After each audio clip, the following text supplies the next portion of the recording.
I gasped at him for a moment, his chest seemingly holding in his breath. Me? Come to a meeting for demons?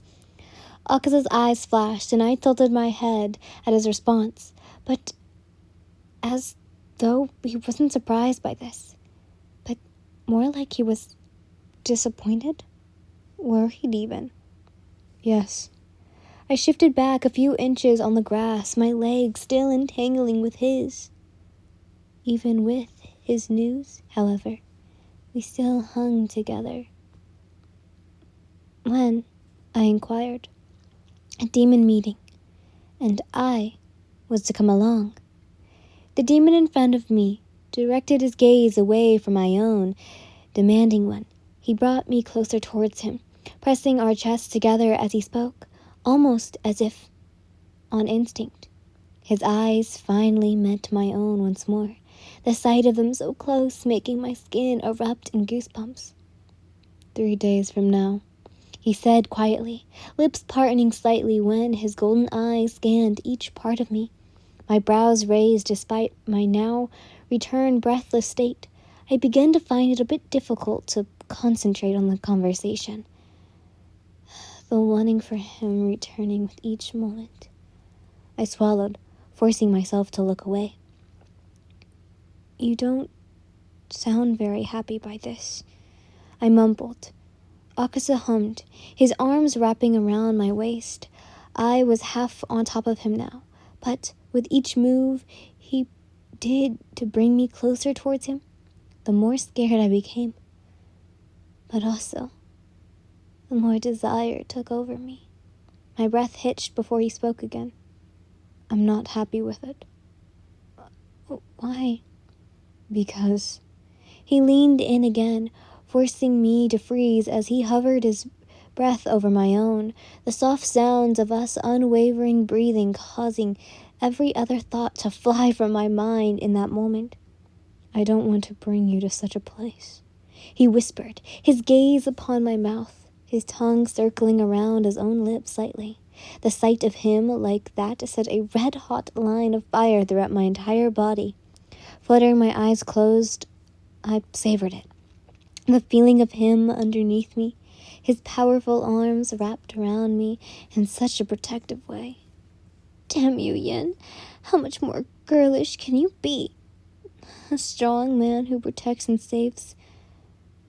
How cliché. The thought at that moment, I didn't have a care in the world, not a single one, even about this meeting, in which either of us seemed to be focused on talking about. His body was hard, muscles tense as if he were holding himself almost back. Akaza, I whispered. It came out more than a weeny bit than I would have liked, as if he'd sensed my plead in my voice, and he leaned in, brushing his lips against the corners of my mouth once more. Yes, love? My heart stumbled on itself. I let out a shaky breath. Is this all right with you, Yin? He asked, pulling me away to look up at me. I could feel every inch of him, every inch of me, the exact moment of space away from us. God, it was more than all right. I wanted more. And so I nodded. He smiled softly, as if genuinely happy about my answer. It was so cute, soft smile that went along with the tips of his head. Your heart seems to be racing, he mumbled, leaning closer, down to my jaw towards my neck, under my ear. I licked my lips automatically at the feeling, the goosebumps that came forth at his whisper of the touch against that such sensitive skin. Your breathing is quite unsteady, he said, placing a kiss onto my neck. Holy shit, I was going to explode. I could hardly form my words. Your breathing is exact same, might I add. I let out, biting my lip to keep any noise from breaking through. Yes, he mumbled against my skin. It seems you've made me quite breathless, dear. My heart thundered against my chest. You don't want me at the meeting? Why? Akaza paused for a moment, but didn't move away before he spoke once more. I told you, I don't want them around you. Your friends? I asked breathlessly. He let out a chuckle, the sound dancing along my sensitive skin. I won't necessarily refer them as friends. I hummed, closing my eyes as he gently explored my neck. More. I want more. What about me? I inquired, keeping my eyes shut. What do you refer to me as? He paused, his own breath unfeeling against my skin, as though the question has been what he was expecting. He pulled away only slightly, not enough to meet my eyes. Well, Akaza began, and I brought my arms up from his back to his short pink hair, dragging my hands along it. He closed his eyes at that, pulling me closer. That's a very good question, Yen. I think so. I smiled. Let's see, he said, and then, before I could even comprehend what had happened, Akaza had flipped us until I was now under him, his powerful, covered legs straddling my own in a way that I couldn't recognize from training. Yet, this was not a fight. He smiled down at me, leaning in. It was a genuine smile, one that made my heart feel unsteady, my head light. He kissed around my face again, still, never my lips, despite how much it was visible that I yearned for it. God, he was wonderful. He was cunning, smart, and wicked. He beat the hell out of me every damn day. He was amazing.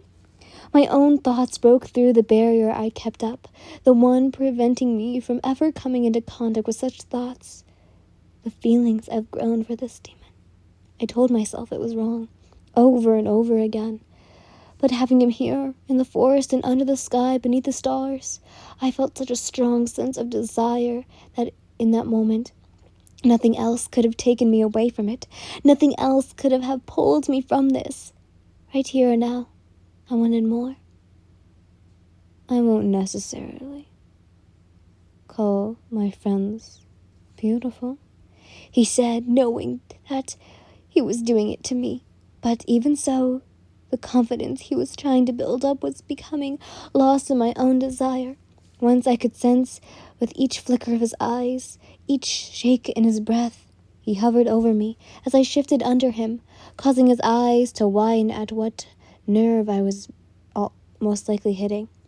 My jaw clenched, my own self-control on the edge. You called me beautiful? I said softly. There was no teasing in his voice this time, no smirk.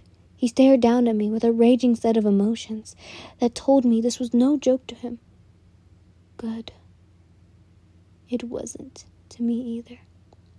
You know, I said, bringing up my hands to rest on his tattooed chest, beginning delicately tracing the marks once more. He shivered under my feather-like touch, shifting again as if to reveal some friction. I was hurt, I added on, continuing with a nervous swallow. When you ignored me today, I thought... Akaza's eyes went towards my own. You thought what, dear? His gentle voice, soft and welcoming. I was worried you didn't feel... His face changed then, and I could hardly look anywhere else but at his face that he made, the widening of his eyes, the shaky breath he let out of his nose, lips parting as his gaze went directly to mine as I licked them. He watched that too. That I didn't feel what, Yen? He said, eyes still set upon my mouth. That you didn't care for me, I whispered from under him. I have cared for you quite a while now, he then said bluntly. You have made me care about none but you. My breathing hitched as he inched closer. To answer your question before, I do not consider you a friend. I've never had friends. A twinge of hurt flashed at that, but he must have seen it in my eyes, for one of his blue-tipped fingers came to tilt my chin up. I froze, realizing that one swift movement, and our lips would be connected. You are mine, Yen, You are what I want, Akaza said to me, his pink lashes fluttering under his soft gaze. I hunger for you. I ache to be around you. I care for you more than anything else. He paused, and though it made my heart melt, I didn't say anything, sensing more was to come. He looked away, his voice changing. I am not allowed to want you. And I try to fight it. I've been fighting it this whole time. He shook his head as he finished, his breathing becoming utterly ragged now. I don't want you to fight it, Akaza.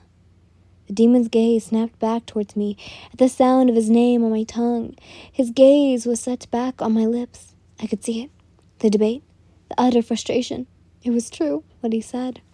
He wasn't supposed to want me, and I wasn't supposed to want him, and yet here we both were, about to make a move that would surely ruin so much for us, but would also build up something else entirely, a human and a demon who had grown to care so deeply for one another. I waited for him, to see whether he would decide to make that move, the move I so desperately wanted him to make. Heat was everywhere, yet I wanted him closer. I wanted him pressed up against me, close in more ways than one. I was no stranger to such things. There was indeed been someone before Akaza, someone from long ago, whom I'd grown to care so well for. Can I? Akaza trailed off, his lips so close to my own. It took everything in me to stop myself from reaching up to press mine against his. He was amazing, and I wanted him. I couldn't stop thinking. He saved me, over and over again. And there was no other person in which I wanted to share this moment with.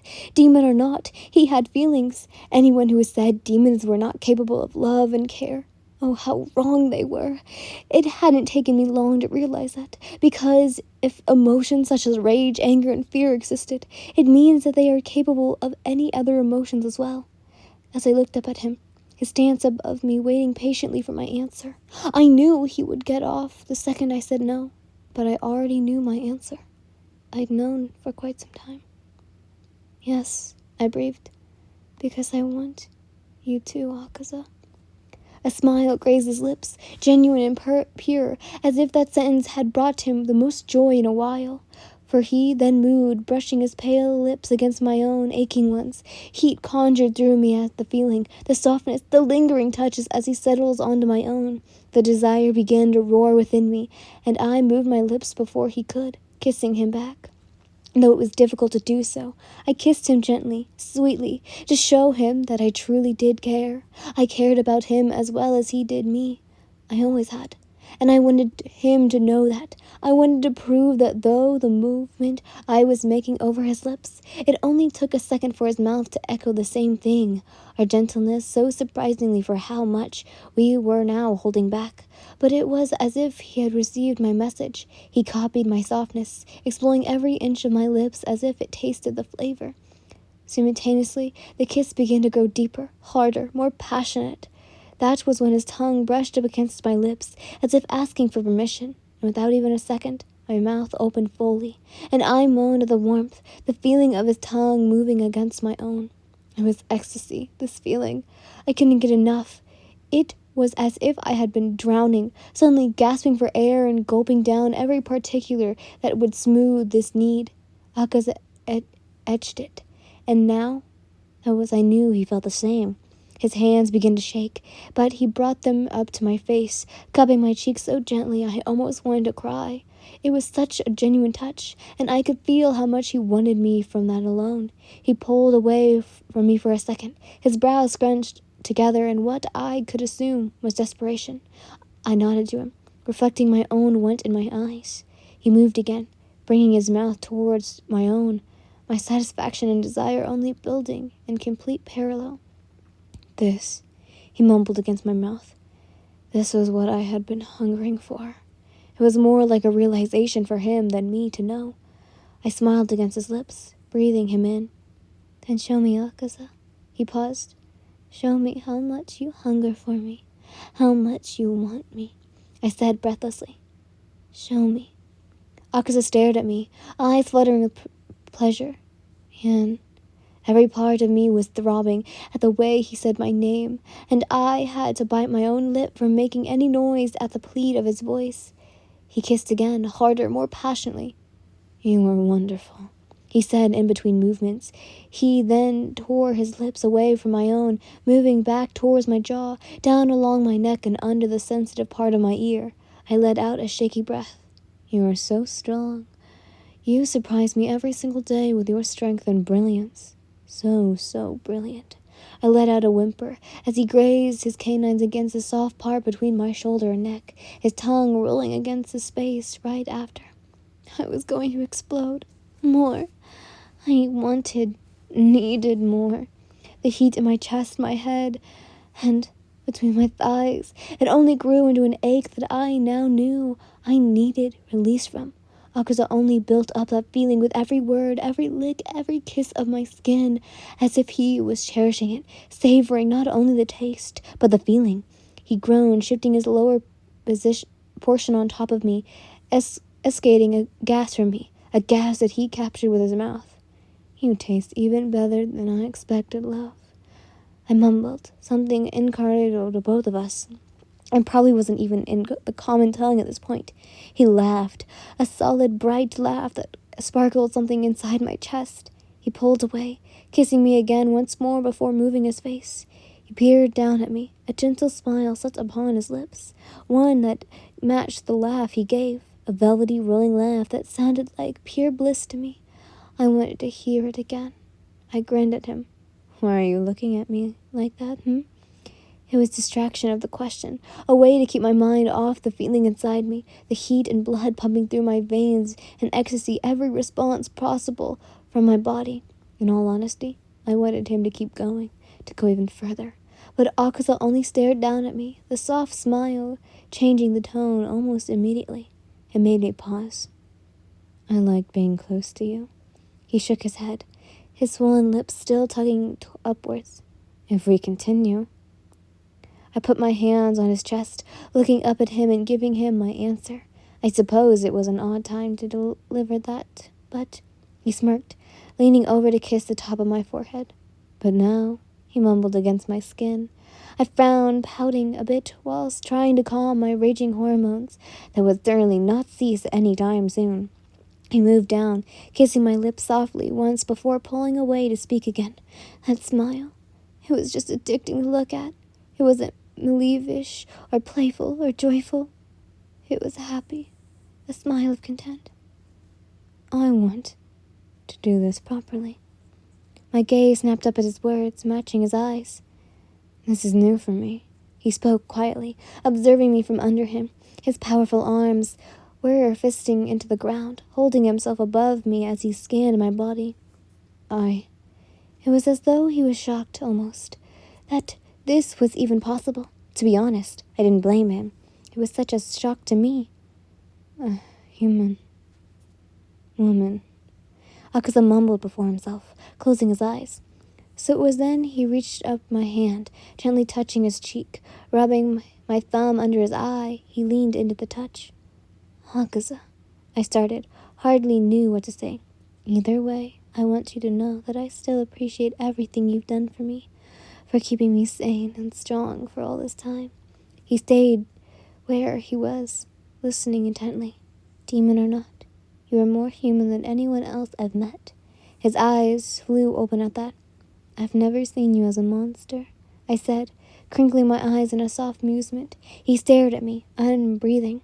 "You said to that demon," I said, bringing to trace his face tattoos across his temples and down his past eye. "You told him that I belonged to you." Akaza tilted his head. "I did?" "Yes, you did." He hummed, shifting off of me slightly. "I suppose that is true." "Then there you go," I replied. He raised a brow at me from above, slightly telling me to continue. I smiled. "I'm yours, and that means I'm going to be here to figure all of this out with you." He watched me speak with an odd look. "You never gave up on me, and so I will do the same." Akaza's eyes shined, tilting downwards. This is a really nice feeling," he said. This was a side of him I never expected to see. ever, but I sure was enjoying every moment of it. I think so too, I responded softly. A heaviness within me began to lighten with each passing word, and staring into his labeled eyes, all I could see and think of was one word: free. He made me feel free, even though we both were still trapped in so many ways. We still were not free from our curses. He sat back up, bringing me along with him in his arms. After a few moments of silence, he spoke up. I don't want to bring you to that meeting. I frowned slightly, furrowing my brows. We were now both sitting on the grass once more. 3 days, you said. He nodded, looking disturbed. I can handle myself against a few demons, I said, trying to lighten the mood, and Akaza deepened his frown. I know you can, Yen. That is not what I am worried about, though. My mouth moved to the side as I watched him, and the way his features changed. What is it then? He didn't respond right away, and for a moment I thought he wouldn't until... We should talk about this back at the house. Hey guys, post me here. So I've got a question. You don't have to do it, so don't worry. But what do you guys think of God of Gods and To Be Crowned? Also, the Spider and the Night part 2, I think I posted, because holy moly, I know they don't have a lot of views, which I do not care, but holy moly, do I love writing them. So that's what's gonna keep happening. I'm going to write them and post them every now and then. But anyways, I hope you guys enjoyed, and I love you all so much. Bye. Mwah.